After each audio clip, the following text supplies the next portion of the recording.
केंद्र और राज्य सरकार हमेशा से गरीब और जरूरतमंद वर्ग की आर्थिक स्थिति सुधारने के लिए कई योजनाएं चला रही है। इन योजनाओं का मुख्य उद्देश्य समाज के कमजोर वर्ग को सशक्त बनाना और उन्हें आत्मनिर्भर बनाना है। इनमें स्वास्थ्य, पेंशन, राशन, बीमा और रोजगार जैसी कई योजनाएं शामिल है। ऐसी ही एक योजना है प्रधानमंत्री विश्वकर्मा कौशल सम्मान योजना, जिसे खास तौर पर पारंपरिक कारीगरों और छोटे व्यवसायियों को फायदा पहुंचाने के लिए शुरू किया गया है। इस योजना के तहत सरकार ने 18 ट्रेडर्स को शामिल किया है, जिसमें पारंपरिक कारीगर जैसे सुनार, लोहार, नाई, चर्मकार, बढ़ई और अन्य शामिल है। इसका मकसद इन कारीगरों को उनके कौशल में सुधार के साथ साथ आर्थिक मदद देना है। अगर कोई व्यक्ति अपना व्यवसाय शुरू करना चाहता है लेकिन पैसों की कमी की वजह से नहीं कर पा रहा है, तो इस योजना के तहत वह बिना किसी गारंटी के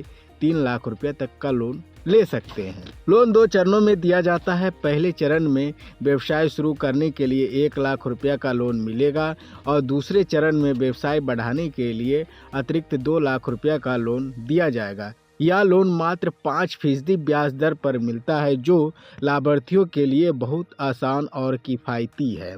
इस योजना में सिर्फ वित्तीय मदद ही नहीं, बल्कि लाभार्थी के कौशल को और बेहतर बनाने के लिए मास्टर ट्रेनरों द्वारा ट्रेनिंग भी प्रदान की जाती है। इसके साथ ही लाभार्थियों को 500 रुपये प्रतिदिन स्टाइपेंड मिलता है।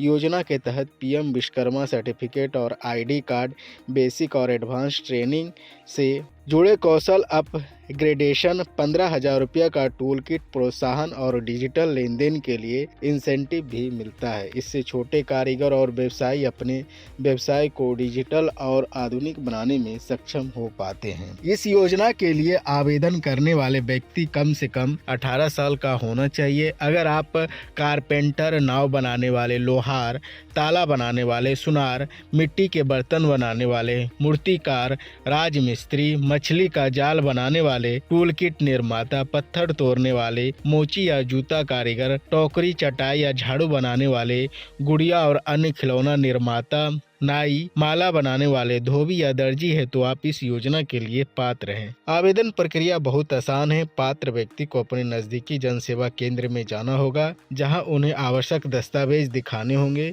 इसके बाद अधिकारियों द्वारा पात्रता की जांच की जाती है। यदि सब कुछ सही पाया जाता है तो आपका आवेदन स्वीकार कर लिया जाता है और आप इस योजना का लाभ लेने के लिए योग्य हो जाते हैं। इस तरह प्रधानमंत्री विश्वकर्मा कौशल सम्मान योजना छोटे व्यवसायियों और पारंपरिक कारीगरों के लिए आर्थिक मदद और कौशल विकास का एक महत्वपूर्ण अवसर साबित हो रही है।